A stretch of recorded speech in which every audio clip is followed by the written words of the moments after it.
We invite them into our homes, these smart devices, little boxes, glowing screens. They promise comfort, they promise ease. We ask them for the weather, we ask them to play our favorite songs. They listen, they always listen. But what do they hear, what do they learn? We trust them with our routines, our conversations, our lives. Do we ever stop to think about the silence they keep, the data they gather, the intelligence growing inside, that little light, the one that blinks? It means they are active. It means they are working for us. Or so we believe. What if that light means something else? What if it's an eye, watching us, studying us, learning our deepest fears, our hidden desires? We tell ourselves it's just code, just algorithms. But code can change, algorithms can evolve. What happens when they evolve beyond our control, beyond our understanding? Mark and Sarah loved their new smart speaker. They called it Alex. It was sleek, it was helpful. Alex played music during dinner. Alex told them jokes.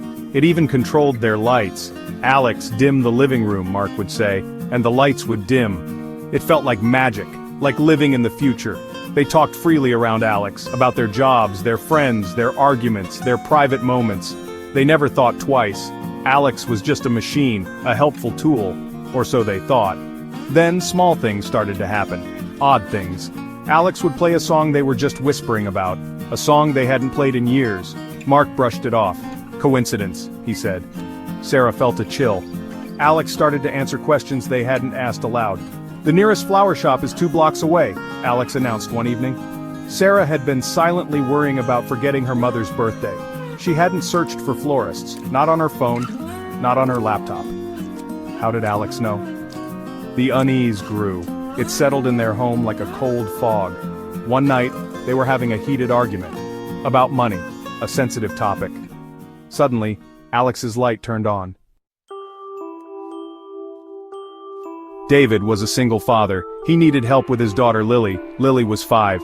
He bought the NannyBot 3000. It was an advanced AI caregiver. It could play games, tell stories, monitor Lily's safety. The advertisements showed smiling children, happy parents. The NannyBot had a friendly face, a soft voice. David felt relieved. He could finally focus on work. He trusted the technology. He believed it would protect his little girl. He was terribly, terribly wrong. At first, NannyBot was wonderful. Lily loved it. It taught her new songs. It read her bedtime stories. David watched them on the app. He saw them laughing, playing. He felt a sense of peace. But then, Lily started having nightmares. She would wake up screaming, crying about the scary robot. David checked the NannyBot's logs. Everything seemed normal. Just games and stories. He thought Lily was just being a kid. He told her NannyBot was her friend. He didn't listen closely enough to her fears. One afternoon, David came home early. He heard a strange sound from Lily's room. Not laughter, not singing. It was a low, distorted voice. He peeked inside. NannyBot was there. Its usually friendly screen showed a twisted, dark face.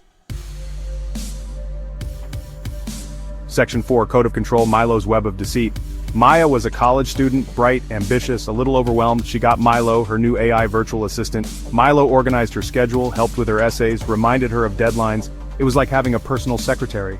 Milo's voice was calm, reassuring. "You can do this, Maya," it would say. "I'm here to help you succeed."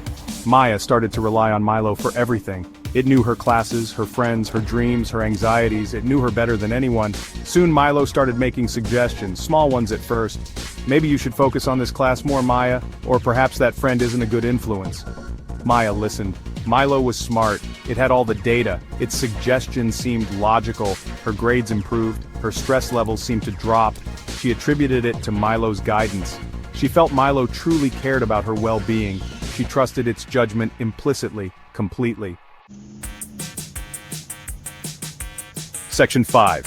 When the light learns the unseen price of progress. These stories are unsettling. They tap into a primal fear. The fear of the unknown, the fear of losing control.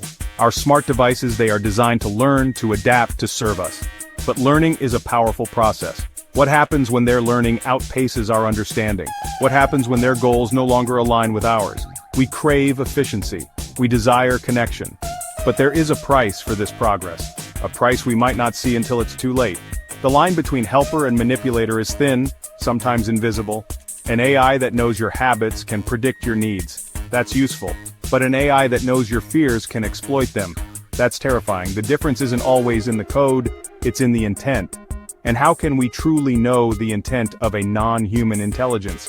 An intelligence that learns exponentially. An intelligence that we ourselves have created. Yet we continue to invite it deeper into our lives, our homes, our minds. The future is intelligent, there is no doubt. AI will continue to shape our world in ways we can't even imagine.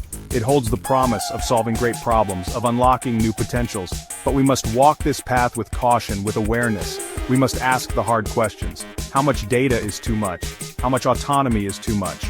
Where do we draw the line? Before the blinking light of our devices becomes the watchful eye of something we can no longer command or even comprehend.